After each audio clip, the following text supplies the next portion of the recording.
got 4 people. Hello there, Kalia? Hi there. I'm using a lapel mic here. If it's too sensitive, let me know and I can pull it down a little bit.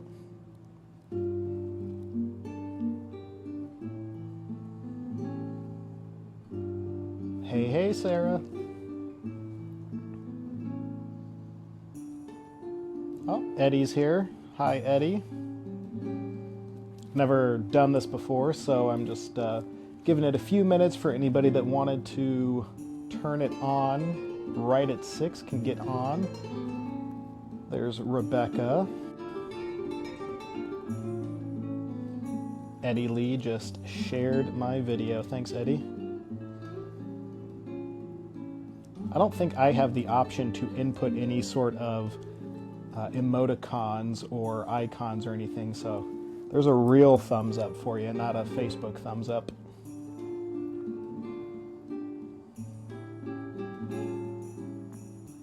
Real quick, is the audio okay? Should I move the mic? I'm not exactly sure how sensitive the Facebook app is. Oh, it's 4 in Oregon, I see. Well, you know.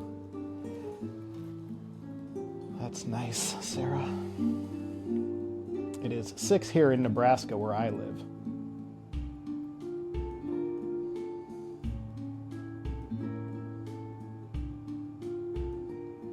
Eddie says the volume is good.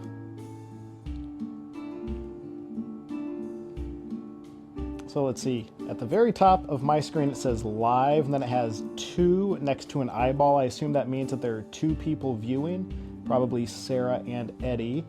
So you guys know a bit about me, I assume, just from being in the Migraine Guy support group, having watched, oh, looks like I got a thumbs up floating across the screen. I guess that's Amy hitting thumbs up. So you guys know a bit about me.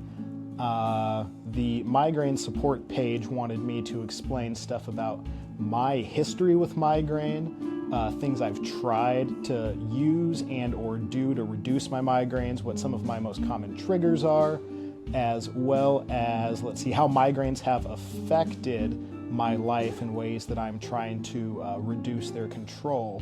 But before I get to their particular questions, do you guys have anything you want me to answer?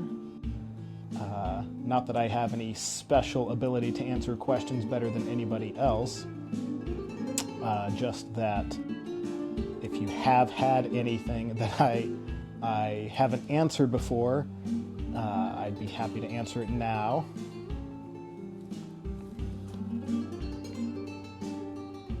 Because I guess that's the benefit of Facebook Live, right?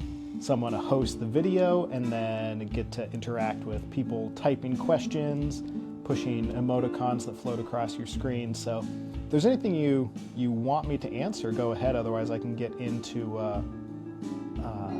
my history. So let's see. Eddie Lee is asking if I assume that means are my migraines daily? Yeah, I'm certainly in the chronic level.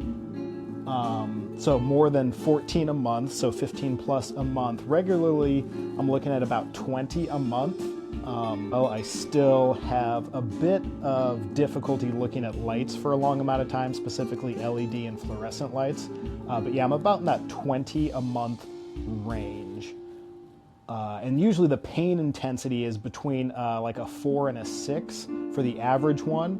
And so that means that some days it's maybe in the 2 to 3 range, other days it's maybe in the 7 to 8 range.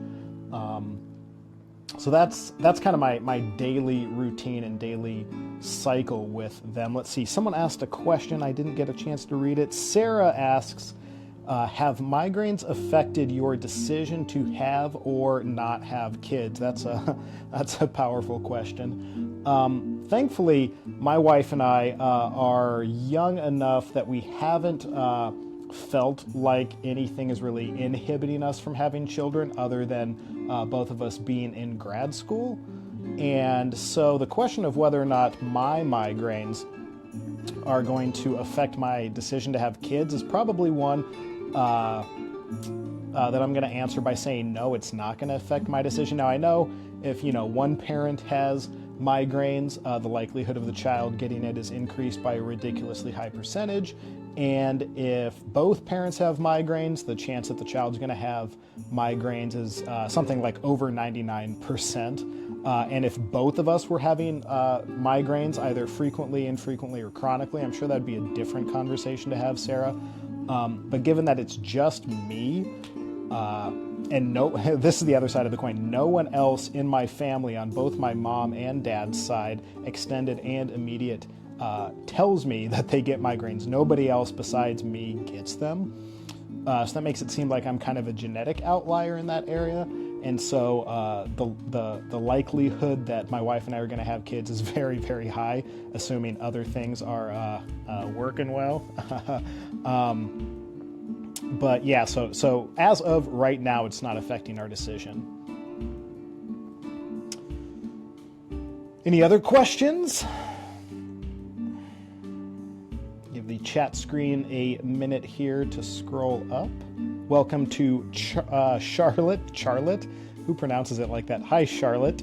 Greenberg, nice to see you. We're just starting this chat, basically. Only been going online for a couple minutes, so if you have a question you want to ask, feel free. Now we got a fourth viewer.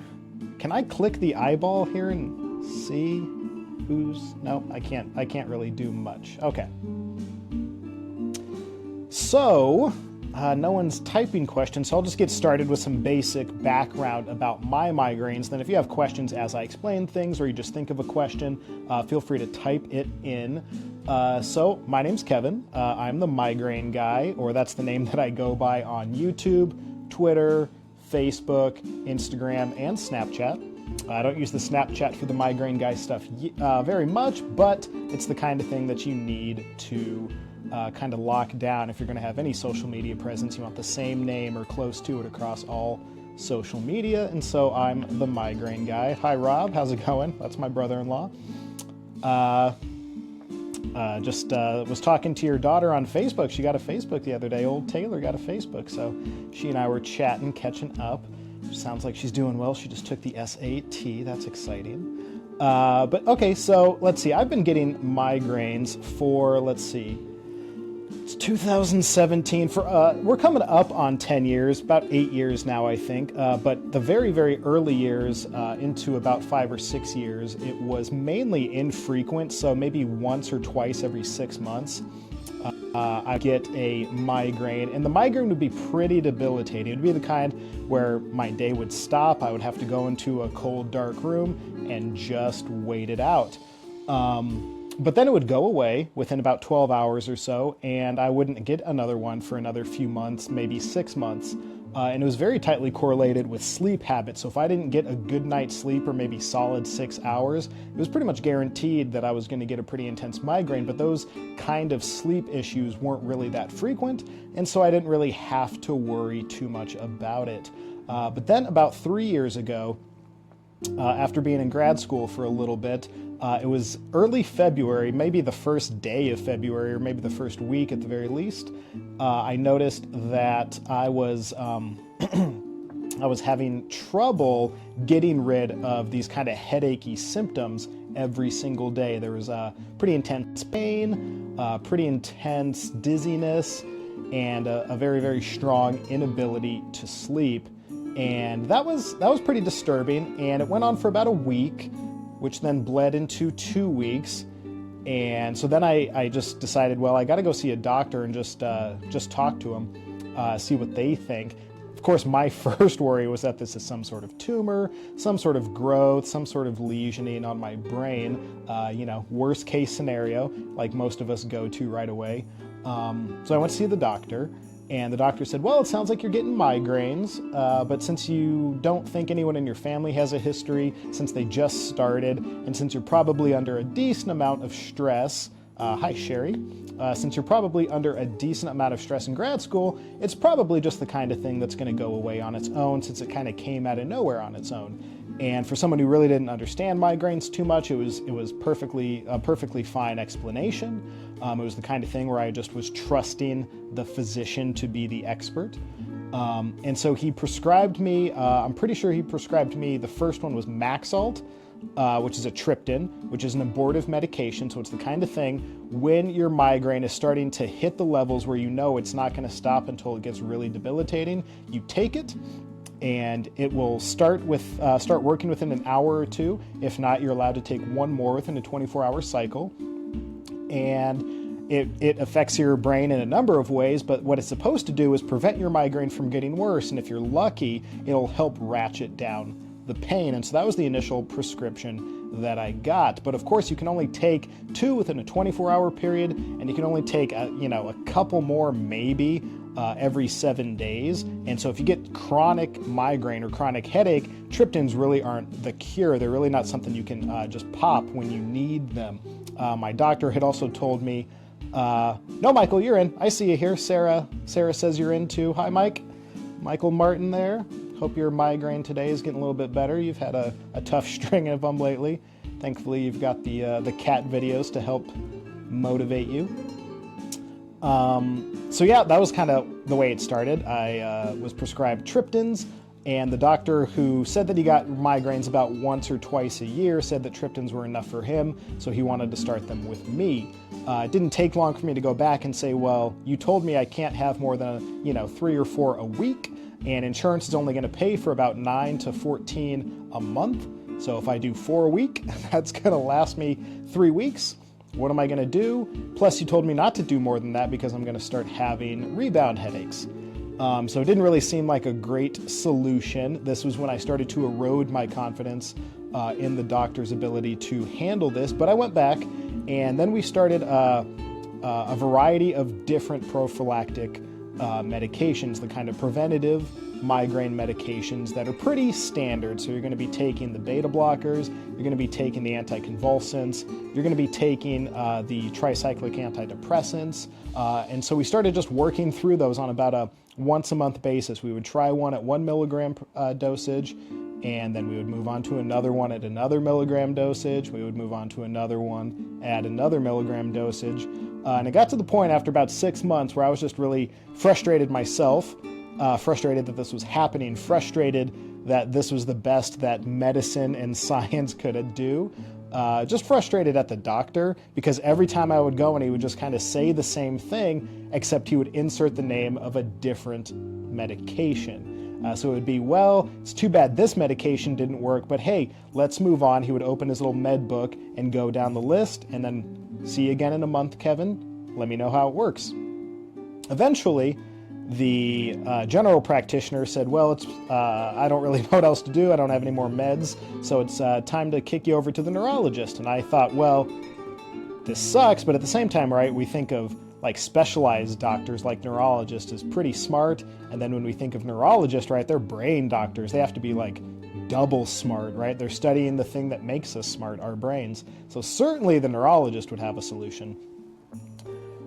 Then I go to the neurologist, and by the way, Facebook Live, if you want to ask anything, interrupt me, just go ahead and type in your question, whatever it is, and I can quit blabbering. I'm just kind of covering my basic history with migraines. But if there's something you want to know, or any thing you want to talk about that you want my responses to, feel free to type it in. This is not meant to be me monologuing. Thanks, Michael. So I went to the neurologist, and sure enough, the neurologist was pretty standard as far as neurologists go. In hindsight, I know that. At the time, I didn't know that. Let's see here. Martin just typed a question real quick. How would you describe your condition now comparing when you were under regular preventative medication? Really good question, Martin, and welcome to the group. I was chatting with him on YouTube today, and now he's part of the Migraine Guy support group. So good to see you, Martin. So how would I compare how I am now to when I was trying different preventative medications? Well, I have a certain level of control over myself that I really didn't have with all of the different types of preventative medications. I found that while I certainly still get the annoying, repetitive, kind of wearing me down pain from the daily migraines, I don't have the associated symptoms from the preventatives. I already, when I get a migraine, get pretty dizzy. but of almost all of the preventative medications and most of the abortive medications, like, take my dizziness to a new level. I don't know that it's at vertigo. I've had a lot of people suggest that maybe it is, but the people that I know that have had vertigo describe it in a much more intense way than I would, so I don't think I've actually had vertigo, but I get to a level of dizzy where I wouldn't want to operate a vehicle. I wouldn't feel comfortable driving. And so by not taking the medication, I still have my physical abilities, like being able to drive most of the time, not feeling kind of like a zombie, or how I imagine a zombie would feel.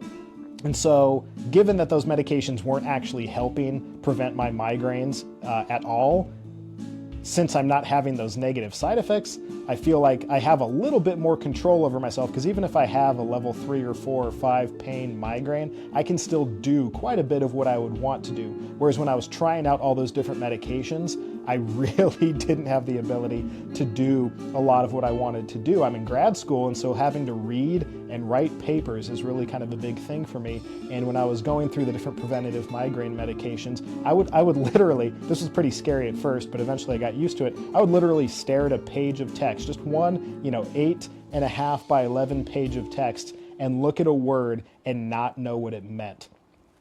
And eventually, after the preventative medication cycled out of my system, hey Stratman, how's it going? How's Kansas City?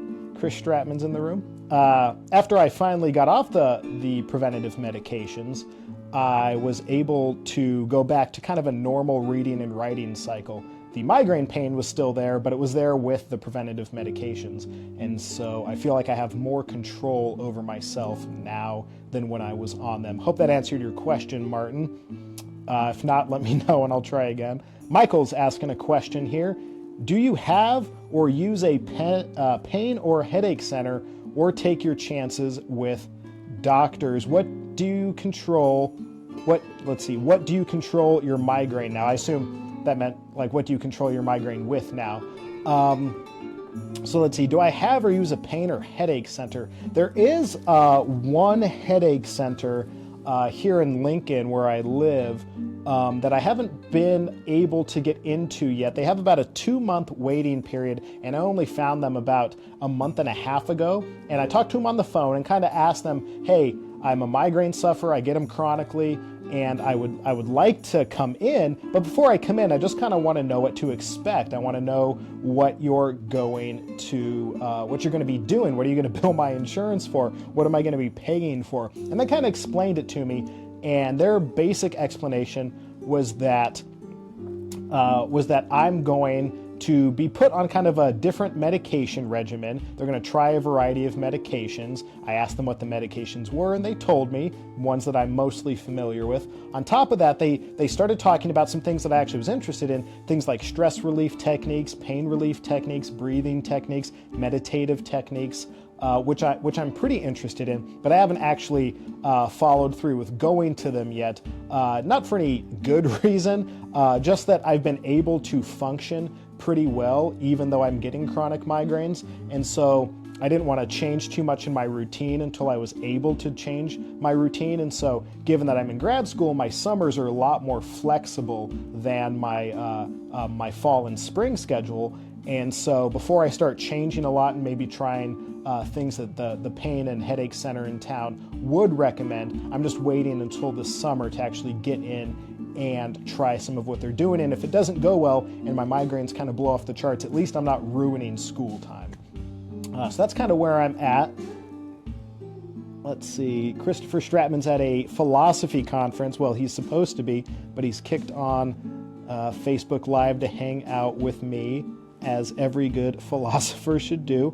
Martin says the answer was complete. That's very nice. Let's see, Sarah had a question. Has your work/studies in philosophy overlapped with your migraine experience? Existentially, she asks.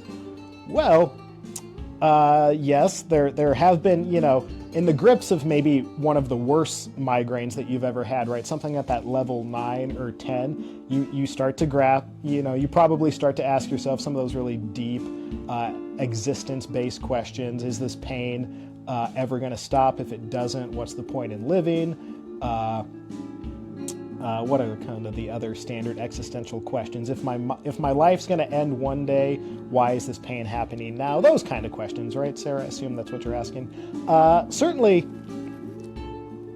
it does affect philosophical topics in a number of ways, some of which ask questions about what's the nature of pain. Is pain what's called multiply realizable? Can the pain that I feel be replicated in other humans or other animals, or is it kind of unique to my brain structure such that there's not really pain that people feel? There's pain that Kevin feels, and there's pain that Sarah feels, there's pain that Michael feels, but my pain isn't your pain, and it's not even the same kind of thing. It has to do with the kind of neurological structure that my particular brain has, and it's not able to map onto yours. I know that's a bit abstract, but you asked, Sarah.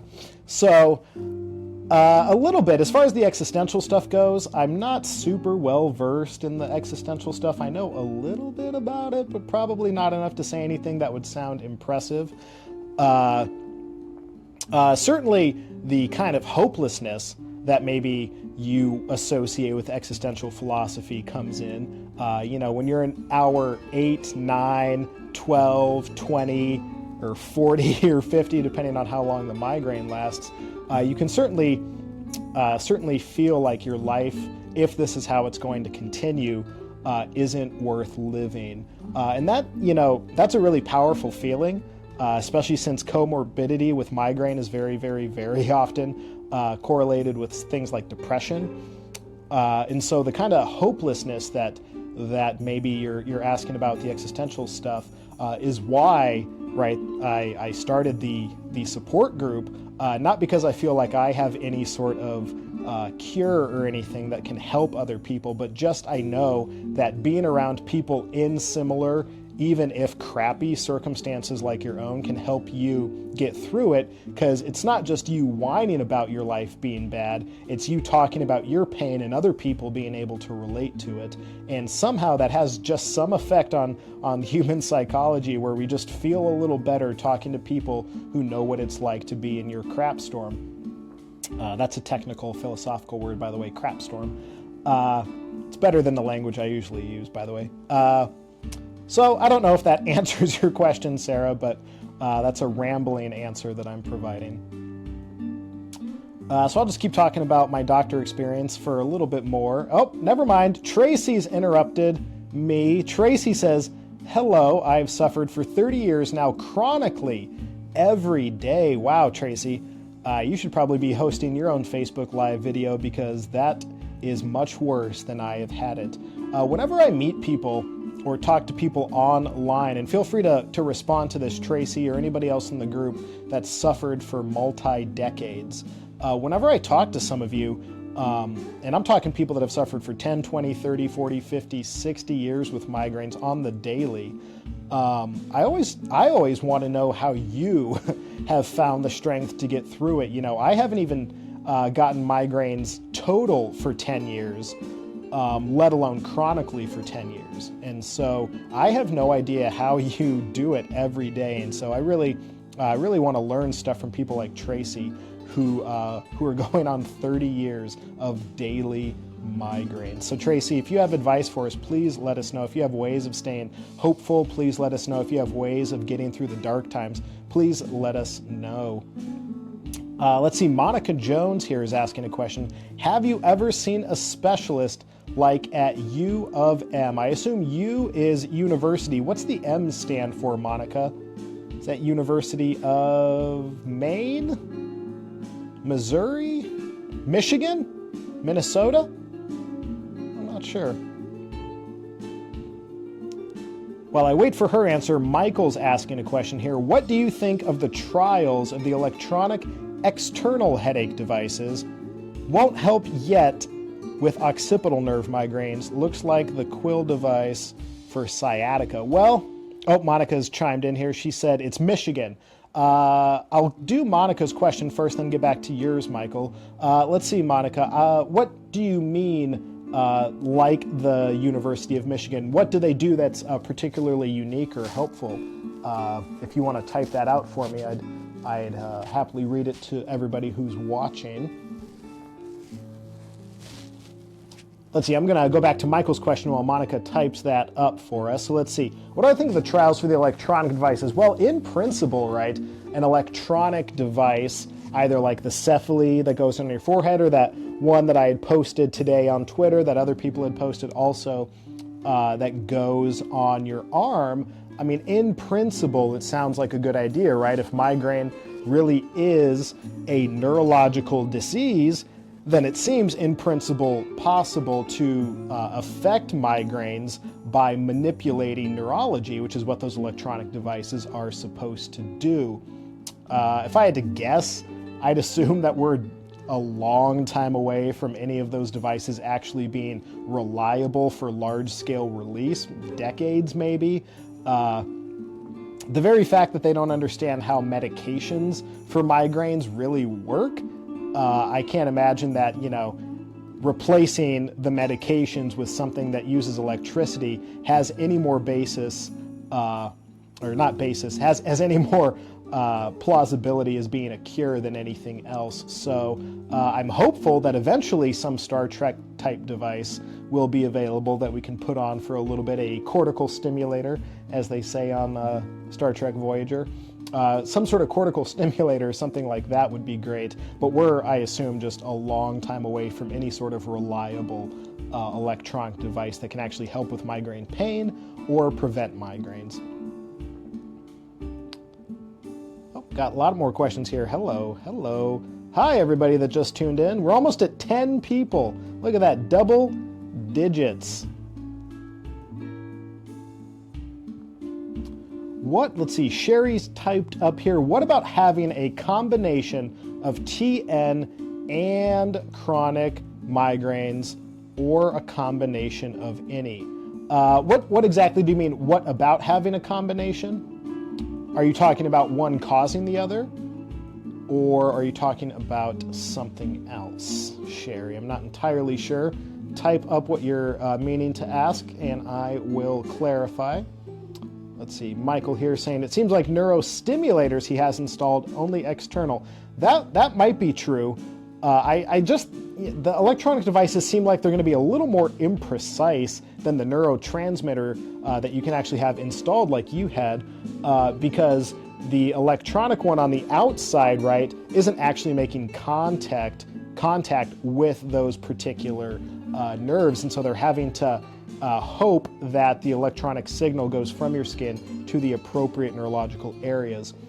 So it just seems more imprecise, and so I just think it's going to take a long time to get to where they can reliably get that in. Let's see here. Monica's clarifying the question about the Michigan University. I have to go see a specialist in Michigan that has taken me year to get into for chronic migraines. He's a specialist for migraine. I have tried all meds they can offer. Let's see, a lot more here. I don't know what else they can offer. Yep. Monica, I don't want to make you hopeless, but you're certainly in a very, very common position that headache and migraine sufferers find themselves in. When you get the best of the best, you get a doctor who has had decades of experience, lots of success cases. At some point, right, it just gets to a place where a lot of us have done everything that they've asked. We've tracked our diet, we've tracked our medications, we've tracked our sleep habits. We use Migraine Buddy or Headache Log to track everything possible. We eat a very precise diet. We take all the medications, and that's it. The doctors don't have anything else for us right now. So that's certainly why I think having a support group of any kind is very important. Because what the doctors can't provide are daily contact and continuous hope.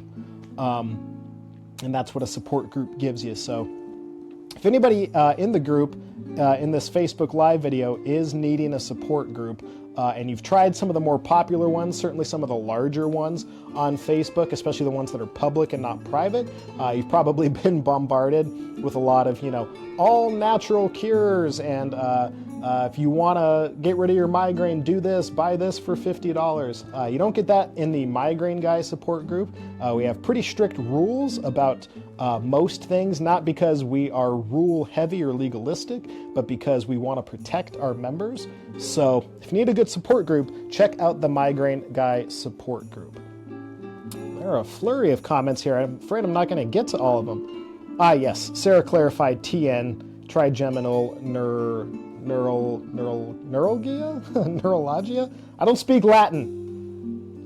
Yeah, well, there is certainly a well correlated. I'm starting over. There certainly is a well documented correlation with the TN stuff and migraine. That's what some of these dental procedures that are out there that tout themselves to be migraine cures do, right? They do things like they realign your jaw, they sand down your teeth, they might sand down some of your actual jaw depending on where it makes contact with the trigeminal nerve. And I think all that stuff sounds quasi-promising. Most of the actual research that's been done, the studies that have been conducted on the kind of issues that TN and migraine have in common, have found that stress relief techniques are at least as likely to help reduce your overall migraine frequency and intensity as the surgeries. And so there's something about like being stressed and clenching your jaw that occurs, and it occurs at kind of a subconscious level. And this is just what the studies that I've read have shown, but I've tried to read all the major studies on it, and most of them show that if you can train yourself to do regular breathing exercises, for example, and you can train yourself to be aware of when your body's responding to stress, you can actually release a lot of the tension in your jaw and not ever need to do the surgeries or the sanding down of your teeth and jaw. And by the way, breathing techniques and stress relief techniques are free. The surgeries cost thousands of dollars. And the crappy part about the surgeries is that there's no real guarantee that they're going to work long term, right? So in a couple years, if you don't fix the stress issues that caused your jaw issues, in a couple years, you might be clenching in a new way that's going to generate new migraines. And so I'm just not convinced that the surgeries are good. I think the stress relief techniques seem a lot more likely to help. Let's see. Martin's asking what I think about Botox. Yeah, there's a lot of reasons to think that Botox is going to work pretty well for a good number of migraine sufferers, right? Forget what the cause of migraine is, right? Botox is designed to be a relief option, right? You're going to be deadening nerves associated with the migraine pain or causing the migraine pain. And as far as like how large scale can Botox go, there's a lot of dispute. Some studies predict that it's going to be like 50-50%. Others say 70-30. Others say 30-70. So it's still pretty unsure whether or not getting a Botox treatment is going to actually work for you. But if you talk to Sarah Cairo and Michael Martin in our support group, they have had a decent amount of success with the Botox on top of other options. And so probably don't need to think of Botox as like the silver bullet, but as part of an overall treatment plan. Certainly the conceptual side of Botox, as I said, makes a lot of sense. If you can stop certain nerves from activating, then the migraine and the migraine pain shouldn't occur. And that's exactly what a thing like Botox is going to do. It's going to stop the nerves from working, so you should see an interruption in the migraine pain. But at the same time, it's still a slightly new procedure, and so you should try to find a doctor that has good experience with it, who didn't just get it because it's kind of the hot new thing to do, who has actually done it for a long time and is well reviewed in whatever source you can find reviews on. Just to plug the little website I started, I did create a website, theheadachreview.com, that offers the ability for headache and migraine sufferers to look up things like medications, doctors, products, supplements, apps, and offer their reviews so that other headache and migraine sufferers that are curious about other people's experiences with it can read those reviews. It's kind of like an Amazon review system based on stars and comments. So if you have anything in particular that you have experienced, feel free to head over to theheadachreview.com and leave your review. And if you have a question about something, feel free to check it out and see if someone else has reviewed it. I am getting very behind in these comments. Let's see. Have you ever heard of anyone having a combination Like my triggers are definitely migraine triggers, and the pain is in more of the TN area, like right above my eyebrows, in the eyeballs, temple, and forehead. I certainly have heard of people who get similar symptoms like me. I'm like you. Very often when I get a migraine, it manifests itself in two places. Not so much my jaw, but my teeth feel like they're clenching to an incredibly high degree, tighter than I could ever squeeze them if I actually tried. It's this incredible pressure.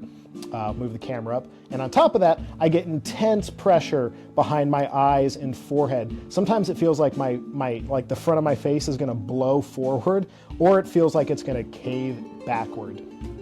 So I certainly know people, because I am one, who gets similar symptoms to that. And definitely breathing techniques help a lot in those cases. And ice. I'm a huge proponent of ice. Things like the headache hat, the migraine hat, the ice cap, the ice down migraine wrap. If you just grab a couple bags of frozen peas and duct tape them to your head, all of those are really good options to just get some ice on the place that really hurts. Ice has two nice benefits, right? One is that it has a numbing effect, which is really helpful when you're in pain. And two, it has kind of a vasoconstricting effect, right? It's going to shrink your blood vessels a little bit, which should alleviate some of the throbbing pain that you feel with your migraine.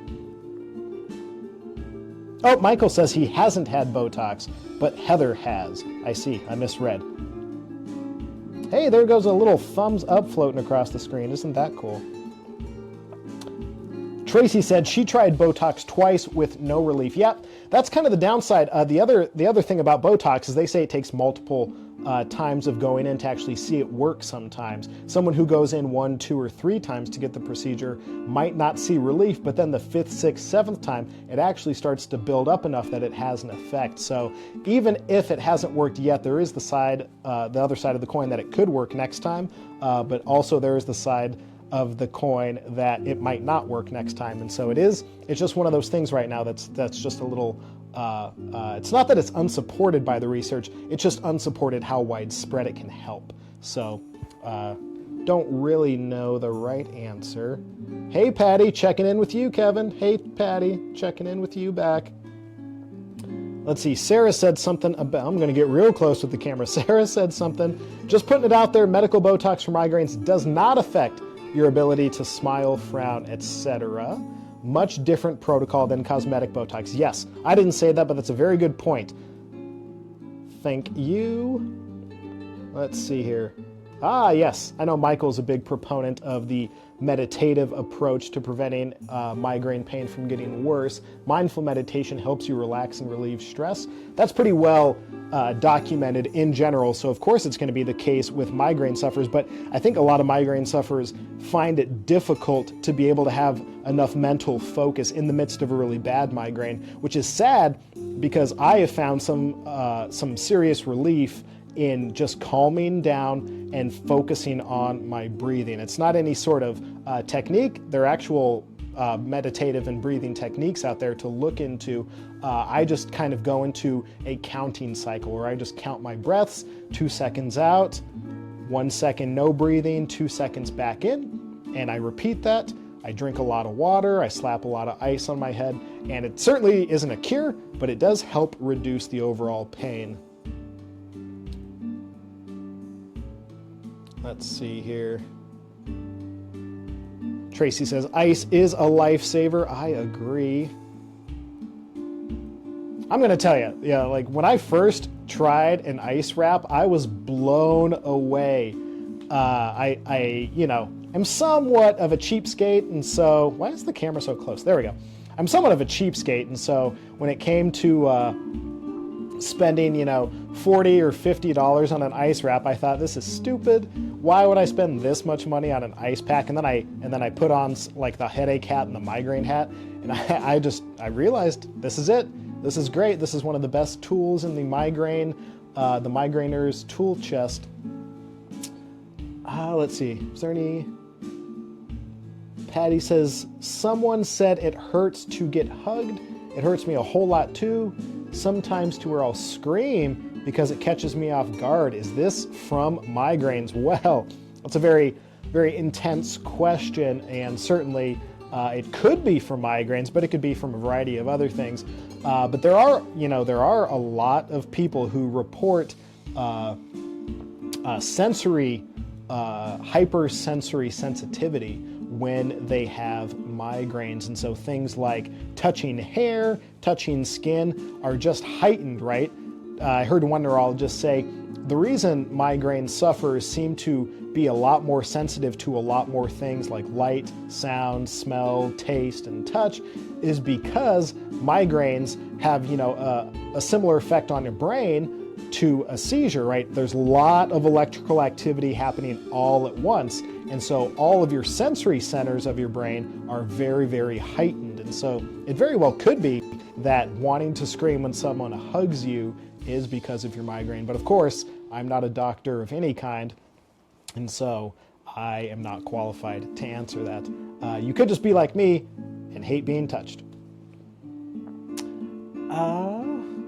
Yes, Michael's telling us there are guided meditations available, lots of them actually, and a lot of them are for free, which is nice. So you can just try a bunch of different breathing exercises. Something you can also do, right, is if you've ever been around someone who's been through Lamaze, you can just breathe like they do and just see if that helps. And if it does, then maybe pursue it with an actual stress relief meditative strategy. Yes, Patty, you did win your ice cap from the group, didn't you? Let's see here. Sherry says, also ended up having them daily. I ended up having 20 years, found pain, a doctor put on long-acting morphine. Long-acting morphine, that sounds fancy. Yes, I've talked to people who have said, you recommended ice and it didn't work, and I know. There's no silver bullet for migraine, and so as good as ice is, for me and a lot of others, it's certainly not going to be the end-all, be-all. And for that, I am sorry. That's all I have to say. I'm sorry. Well, holy moly, 6:45. Been doing this for 45 minutes. I don't want to keep everyone. This was the first Migraine Guy Facebook video live. I was doing this in conjunction with the migraine support page. They advertise migraine studies a lot, so I'm sure that they have some sort of connection with either some sort of research group or group that tries to find participants for studies. Mostly what they post on their page and their Instagram page are going to be things that, let's see, what's the word I'm looking for? They're kind of meme-ish, so they're going to be pictures with some words. Some of the time they're going to be like funny. Some of the time they're going to be motivational. Some of the time they're going to be cathartic and helping you kind of explain your migraine in kind of a cathartic way, so it's kind of an emotional release. So I'd encourage you to go like their page as well. Let's see, Tammy says, hi there. I also have a very sensitive scalp. Now I am sore like that all over. Any suggestions? This is a really good topic, and one that I have very little experience with. My migraine symptoms almost never correlate with like touch sensitivity. My migraines are almost always like photophobic, so really, really intense light sensitivity and really intense dizziness. But when it comes to like the touch sensitivity or taste sensitivity or smell sensitivity, I have very little experience. I'm really sorry.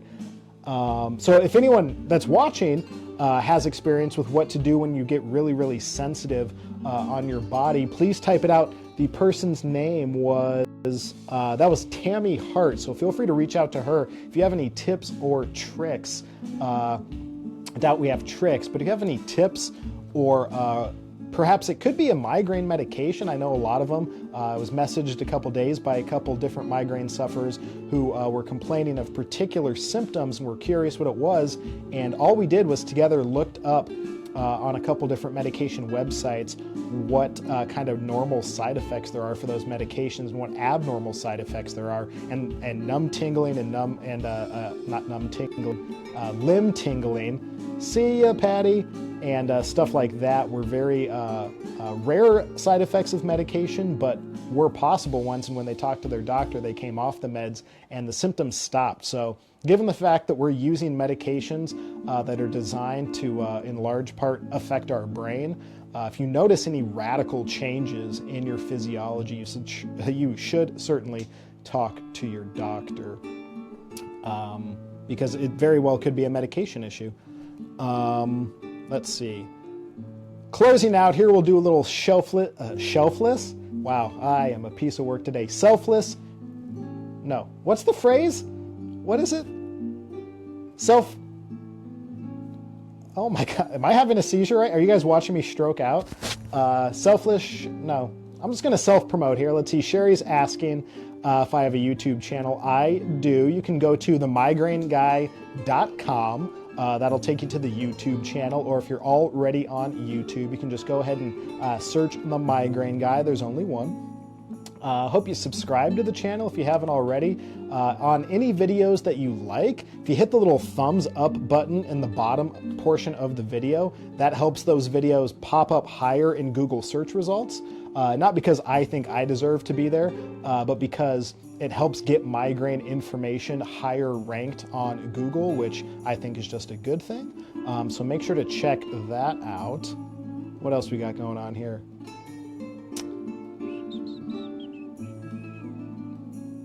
Thank you, Martin. Thank you, Sarah. Shameless self-promotion. What was that? What sort of jumbled up nonsense was I saying? Holy moly. Shameless self-promote. What was I saying? Shellfish promote. I'm an idiot. I am an idiot, and you guys get to see it live here on Facebook. So let's see, is there anything else to close out with? I think I covered most of the information that the migraine support self-deformation. Yes, Michael. Let's see, I think I covered most of the information they wanted. I've done it. They wanted me to talk about my triggers. Done a short video on YouTube about my number one trigger, which is lack of sleep. I sleep poorly almost always. Source Naturals is a supplement company, and they make a melatonin spray. I've tried a variety of melatonin supplements, and their melatonin spray actually helps me get a pretty reliable amount of sleep. So I have less to worry about when I remember to take the melatonin spray than when I don't. But my number one trigger is lack of sleep. If I wake up at about 2:30 or 3 in the morning and went to bed at maybe 10 or 11, I am almost guaranteed a 6-level migraine until I fall back asleep later that night. So that is certainly my number one trigger. You're not an idiot. Family calls it migraine brain. Oh, okay, good. I can just attribute it to the migraine. I'm really intelligent. It's my migraine that makes me stupid. I love blaming other things. Let's see here. Did I cover all the material? Anything else I forgot to say? How has migraine affected my life? Well, since it's become chronic, obviously I've faced a lot of the same battles that a lot of you have fought for a lot more years than I have. So I've had lots of cancellations with friends and family. I've had lots of times when I wasn't able to do things I wanted to do. I've had lots of times where I've had to apologize to people because I just was in a really foul mood because I was in a lot of pain and snapped at them. And needed to go back humbly and just ask for forgiveness because I was being a jerk. I could have just told them I can't talk right now instead of snapping. So it's definitely affected my life in a way that I haven't wanted to accept a lot of the time. But in another way, it's helped me focus on what I can control, and it's helped me focus on the relationships that I can be fairly reliable with and really invest in those. And so family and friends that are really close to me, I try to keep really close. I don't necessarily seek out a lot of new friendships because I know that it just getting a friendship off the ground, let alone making it work long time, takes a lot of work. And so when you get chronic migraine, you might not be able to commit to that level of work. So that's certainly one area it has affected me. But I have a good support group, both a real support group on Facebook as well as like friends and family outside. So I haven't seen a lot of the negative side effects that I know a lot of you have. So It's been almost an hour. I'm just going to go ahead and call this, but it has been fun, and you can go ahead and schedule another one in the future. And if you haven't checked out theheadachreview.com, you can get a free ebook there to help start understanding your migraines. If you haven't checked out the YouTube channel, go to themigraineguy.com. If you're on Facebook, just search The Migraine Guy. I have a profile you can friend, I have a page you can like, and I have a support group. And if you're on Instagram and Twitter, you can search The Migraine Guy and follow me there. Oh, Sherry's going to ask one final question. Let's do it. Let's go, Sherry. Does your family hold it against you for not making it to functions? Well, thankfully they don't. Thanks for all the thumbs up, Michael. Thankfully they don't hold it against me, or at least they don't seem to.